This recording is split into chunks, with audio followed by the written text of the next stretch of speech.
लग्नाचं निमंत्रण द्यायलोय, यायला लागतंय। 1 ऑक्टोबरला म्हणजेच रविवारी आदिपती आणि अक्षरा यांचं लगीन आहे। सांच्याला गोरज मुहूर्तावर संध्याकाळी 6:01 अक्षदा टाकायच्या आहेत। डीजे त्यानं सांगितलंय लोळून नाचूया, नाटकं सांगायची नाहीत, गपगुमान यायचं। जेवण बिवण ढिगाणं आहे, त्यामुळे सकुटुंब सपरिवार यायचं बघा। आणि हो, येताना आयरतेनं आणू नकासा, तुम्ही या, हेच लय झालं बघा।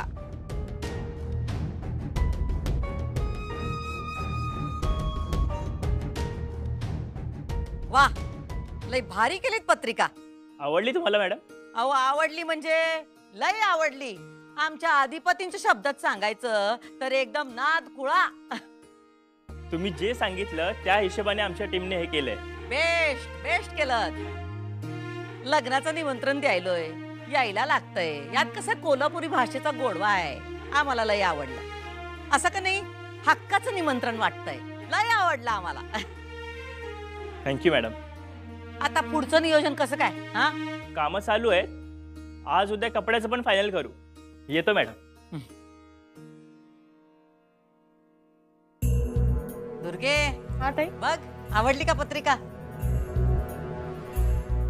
बया ताई, अगं खरंच एखाद्या राजकुमाराच्या लग्नाची पत्रिका वाटत्या बघ। वाटत्या म्हणजे आहेच आमच्या राजकुमाराची पत्रिका। काय राजकुमार, आवडली का पत्रिका? दुर्गी दाखव त्याला, बघा तरी। तुम्हाला आवडली ना? झालं की मग? बरं मी जरा येऊ काय? कुठं निघालात? अर्जंट काम आहे जरा। हा मी येऊ।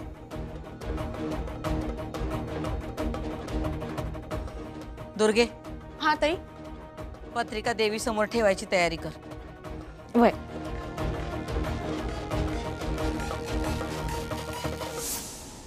इरू, मी निखिलच्या आईबाबांना परत भेटले। त्यांची लग्नाची अट अजूनही कायम आहे। म्हणजे माझं लग्न झाल्याशिवाय ते तुझं लग्न नाही करणार आहेत। आणि आता ह्या सगळ्यामध्ये 15 दिवस तर जातीलच ना। हो ताई, आता त्यांच्यानुसारच वागायला लागेल ना, पर्याय नाहीये काही।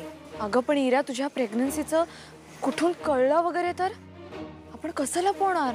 अगं ताई, नाही कळणार कोणाला, तू टेन्शन घेऊ नकोस। नाही ग, मला फार टेन्शन आलंय तुझं। हे बघ, तू आता फक्त तुझ्या लग्नावर फोकस कर। हा, अजिबात स्ट्रेस घेऊ नकोस। ठीक आहे, मी शाळेत जाऊन येते। आता कशाला?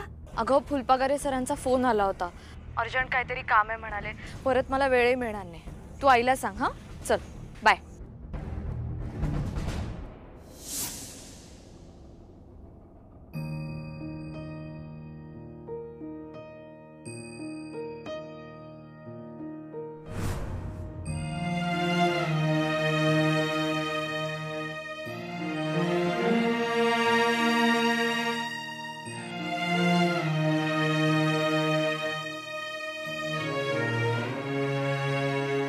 पत्रिका देवी पुढे ठेवा। जोडीने ठेवा पत्रिका। वय वय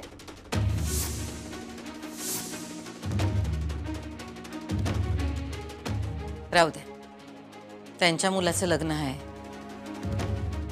त्यांनाच ठेवू द्या।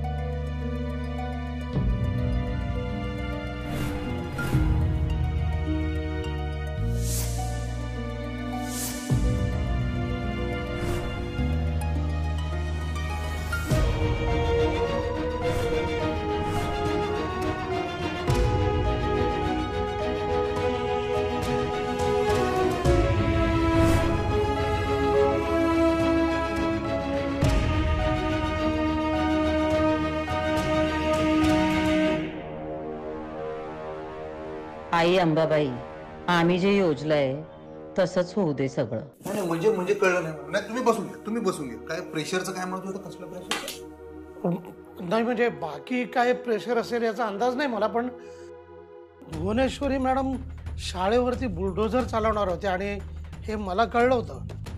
मी त्या अक्षराला सांगितलं होतं। म्हणजे अक्षरावर लग्न करण्यासाठी हे एक प्रेशर असू शकतं। पण तुम्ही त्यासनी सांगायच्या आधी मला का नाही सांगितलं? आम्ही मालक आहे ना हो शाळेचे, काही निर्णय आम्ही बी घेऊ शकतोय. तुम्हाला असं वाटतंय मी बुलडोजर चालू दिला असता शाळेवर? अहो सर, आमच्या आईसाहेबांचा सापळा होता हो, आणि मास्तरीनबाई त्याच्यात अडकल्या, फसल्या, त्यासनी कळलं नाही. तुम्ही समजून घ्या जरा अहो, सर. काय समजून घेऊ? हो, एवढं झालं असतं ना तर बुलडोजर आणि शाळेच्या मध्ये मी स्वतः उभा राहिलो असतो.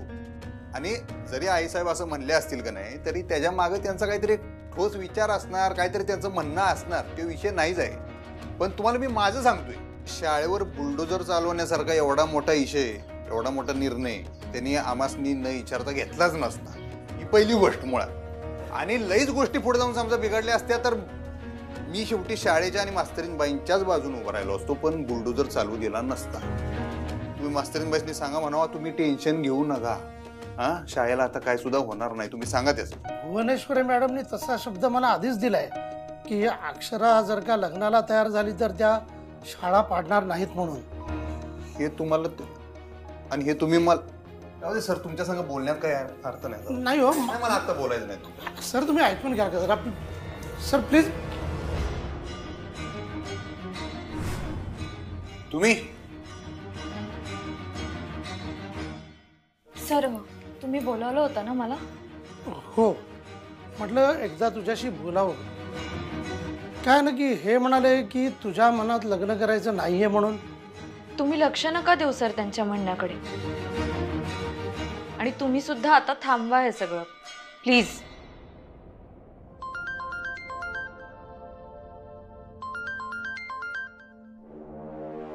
हॅलो. हो हो, निघतेय मी. हो हो, चल बाय. येते मी सर.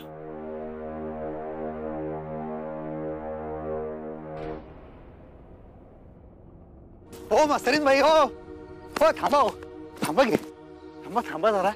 एवढ्यात पन्हाळ्याला 4 रेडे झाले असते माझे. एवढं पळवलं तुम्ही मला. मुद्दाम करताय का? थांबा की जरा. अहो ते फुलपगारांनी सांगितलं तेच कारण होतं ना वा? नाही, मग अजून काय? मला घाई आहे. लग्नाची मेहंदी आहे आज. नका करू. तुम्ही हेच मला अजून किती वेळा सांगणार आहात? जोपर्यंत तुम्ही मागं होत नाही तोपर्यंत. ठीक आहे, तुम्ही सांगत राहा. तुम्हाला माझं उत्तर माहिती आहे. मास्तरीनबाई, तुम्हाला तुमच्यासारखा शिकलेला पोरगा मिळू शकतोय. अधिपती, आपल्याला हवं ते मिळतच असं नाहीये. मिळतंय. माझ्याकडे तेवढा वेळ नाहीये. एवढी कसली काय आहे? घाई नाहीये, कारण आहे. म्हणजे आई साहेब जिंकल्या ना? काय? डोसकं मोठं ठरलं, शिक्षण नाही.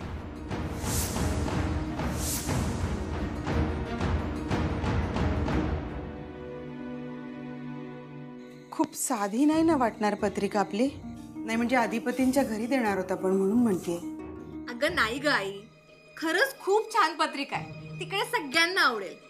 आणि तसंही ताईला खर्च करायला नकोय ना आपण, मग कशाला खर्च करायचा? अगं पण ताई म्हणाली म्हणून काय आपण काहीच खर्च करायचा नाही असं नाही ना. अगं नाही आई, पण तसंही सगळा खर्च भुवनेश्वरी मॅडमच तर करणार आहेत ना. अगं पण रीतीप्रमाणे जे आपल्याला करणं आवश्यक आहे ते आपल्याला करायचंच आहे, कळलं? आणि ते सगळं आपण करू. कुठेही आपण कमी पडायला नको. वेळ खूप कमी आहे. आपल्याला पत्रिका वाटायला घ्याव्या लागणार आहेत. आणि हो, सगळ्यात आधी अधिपतींच्या घरी जाऊन देऊयात. हा, हवं द्या की मग. आलोय आम्ही इथं.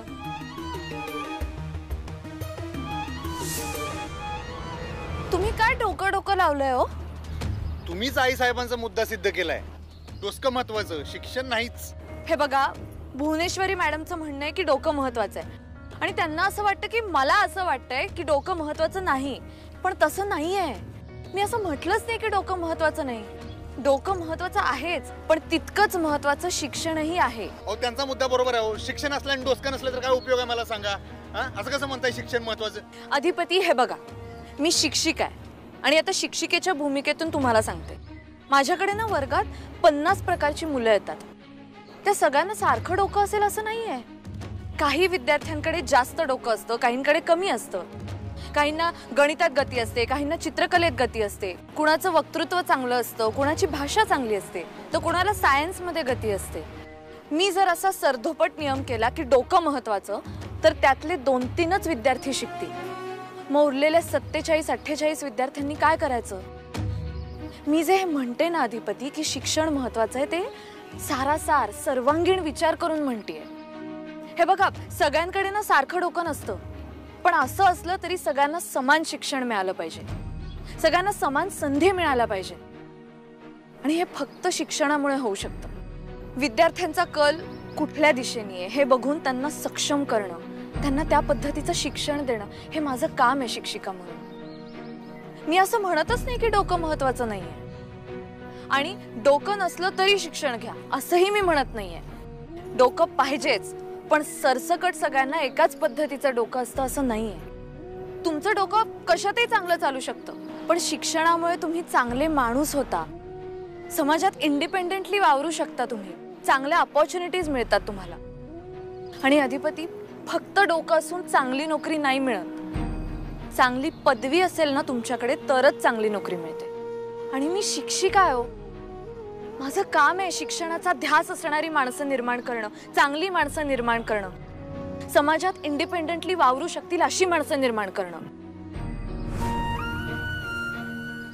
आता मी अजूनही शिक्षकांना सांगेन तुझ्याकडून भाजी घ्यायला, हा, म्हणजे तुझा अभ्यासाचाही वेळ जाणार नाही आणि तुला बाहेरही काम करायला. अहो, आज अक्षरा मॅडम आहेत म्हणून मी शिकू शकतोय. स्वल्प विराम हा म्हणायचा नसतो, द्यायचा असतो. विराम विराम द्यायचा असतो. शिक्षिका म्हणून मी डोकं असं नाही करू शकत. म्हणजे हे बघा, एखाद्याकडे समजा डोकं कमी आहे, पण जर त्यांनी शिक्षण घेतलं तर तो एखादं स्किल डेव्हलप करू शकतो, एखाद्या विषयात प्रावीण्य मिळवू शकतो. आता तुमचंच उदाहरण बघा अधिपती, तुमच्याकडे एक साखर कारखाना आहे, तो तुम्ही छान चालवता, पण जर तुम्ही शिक्षण घेतलं असतं तर तुम्ही एकाचे 10 केले असते.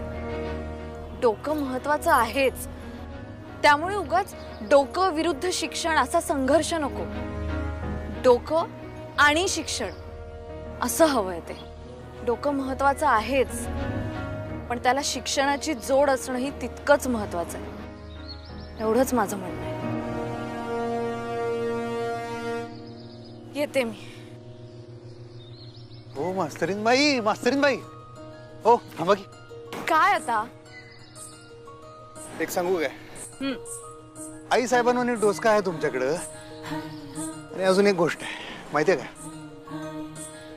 तुमच्याकडं ना दुधावरच्या साईवानी असं मऊ मऊ मन आहे. सगळ्यांना समजून घ्यायची, सामावून घ्यायची शक्ती आहे तुमच्याकडे मास्तरीन बाई. असं मधावानी गोड गोड बोलत जाऊ नका. कसं होत आहे मग, तुम्ही आम्हाला जेवढं समजत जाता ना तेवढं जास्त मग आवडत जात आहे. मग असं होतंय. मी लग्नाला नाही म्हणतोय, कारण लग्नाला नकार देऊन तुमची साथ द्यायचा प्रयत्न करायला लागलोय. तो माझा निग्रह तुम्ही मोडत जाऊ नका हे असं काहीतरी बोलून. तुम्हाला मी बोललो होतो ना, अमन क्षमन दोघं बी आता लग्नाच्या बाजून व्हायला लागलेत.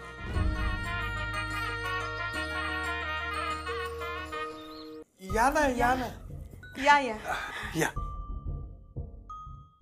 हा. बसा.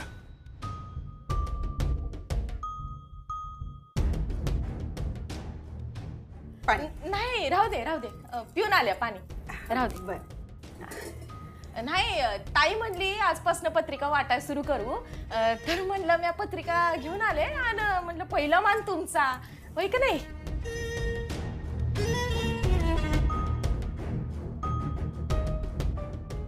हे घ्या घ्या, हात बिलावा की.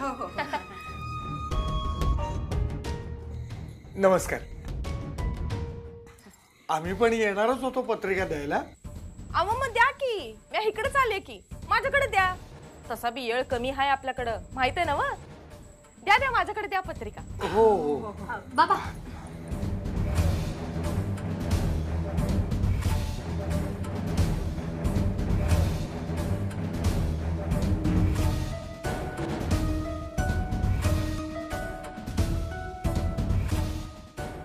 हे घ्या. हे घे. ही पत्रिका आहे काय? हो.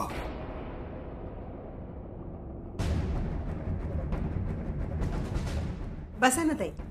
वय, अहो बसा की, तुम्ही बी बसा, तुमचंच घर आहे, बसा. बसा बसा. वाव, आणि यात ड्रायफ्रुट्स पण आहेत, सोन्याचं नाणं सुद्धा आहे यात. खूप सुंदर पत्रिका छापली आहे तुम्ही. आई बघ ना, बाबा बघा ना किती सुंदर आहे. काय मग, आवडली का पत्रिका? हो ना, खूपच छान आहे. म्हणजे अशी पत्रिका आम्ही आधी कधी बघितलीच नव्हती हो. आवडणारच. खर्चच आम्ही तेवढा केलाय. हो दिसतोच आहे म्हणजे. पर तुमचं दिसत नाही ना व. म्हणजे कसं आहे, आपली लेक ज्याच्या घरी द्यायची त्याच्यासारखं वागाय बोलाय पाहिजे का नाही? हा ते म्हणतात की काय ते, हा स्टेटस स्टेटस का काय ते म्हणतात की, तेच ते बी जपलं पाहिजे का नाही? आहे का नाही? आता तुमची पत्रिका एवढी साधी आहे म्हणल्यावर लोक तर नावं ठेवणारच नाही का? नाही म्हणजे आम्ही काय बी बोलणार नाही. लोक हो लोक, त्यांची तोंड बंद होत नाहीत ना व. बरं जाव्यासाठी काय सोनं बिनं केलंय का नाही? नाही म्हणजे नाही नाही नाही नाही नसलं तरी राहू द्या हो. काय आहे, आमच्या अधिपतीला काय बी कमी नाही. आम्हासनी माहित आहे हो तुमची परिस्थिती. बरं मी विसरलीच. हा ते व्याही भोजनाचं बोलायचं होतं. तिची तारीख सांगा की आपण ठरवूयात. म्हणजे बोलवायचं आहे आम्हाला तुम्हासनी म्हणून म्हणलं. सांगा तारीख सांगा. हो हो म्हणजे आता अक्षरा आली ना की तिच्याशी बोलतो आणि कळवतो आम्ही. अगं बाई अक्षरा घरात नाही काय? नाही म्हणजे ती असती तर आत्ताच समजा बोलणं झालं असतं आपलं नाही काय? मी कॉल करते ताईला आणि विचारते. हा आलीच. ठीक आहे. मी चहा टाकते. हा आल्याचा आल्याचा चहा लागतो मला. हो हो आल्याचा करते.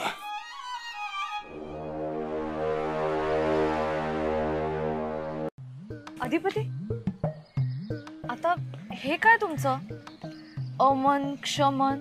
हा मन क्षमन. मी तुम्हाला बोललो होतो की 2 मन आहेत आमची. खरंच आहेत. एक मैत्रीवाला आहे, एक प्रेमवाला. बोललो होतो की मास्तरीन असं काय करताय? आत्तापर्यंत आम्ही मैत्रीवाल्या मनाचंच ऐकत होतो. म्हणजे प्रयत्न चाललाय, कारण आम्हाला तुमच्या मनाविरुद्ध काही होऊ द्यायचं नव्हतं. पण आता तुम्ही एवढं तुमच्या निर्णयावर ठाम कसं काय? तुम्ही म्हणताय लगीनच करायचं, मग आम्ही काय करायचं? शिवाय ना तुम्ही असं ना गोड गोड बोलत जाऊ नका. ते तुम्ही असं बोलला ना मग आमचं क्षमन जे आहे ना, मैत्रीवालं आपलं प्रेमवालं जे मन आहे ना, ते मग त्याला पण वाटायला लागते ना. काय काय त्याला पण भावना आहेत ना. ते असं जागवायला लागते. बारीक बारीक डोक्याला ताप होते, मग इशा हार्ड होतोय. हे बघा मी तुम्हाला शेवटचं सांगतो, आमचं अमन क्षमन ह्यांची जर युती झाली ना, इशा हार्ड होईल. मग परत म्हणू नका मी तुम्हाला सांगितलं नाही म्हणून. हां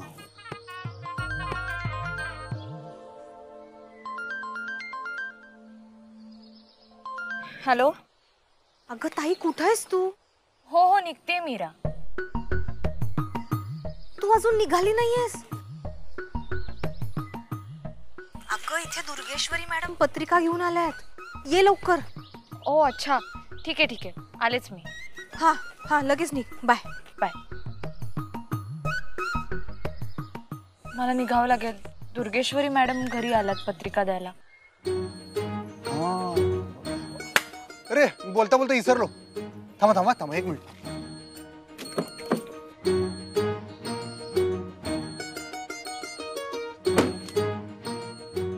हे घ्या. काय? पत्रिका आपल्या लग्नाची. अहो एवढ्या कशाला आणल्या? एकच आहे. एकच आहे?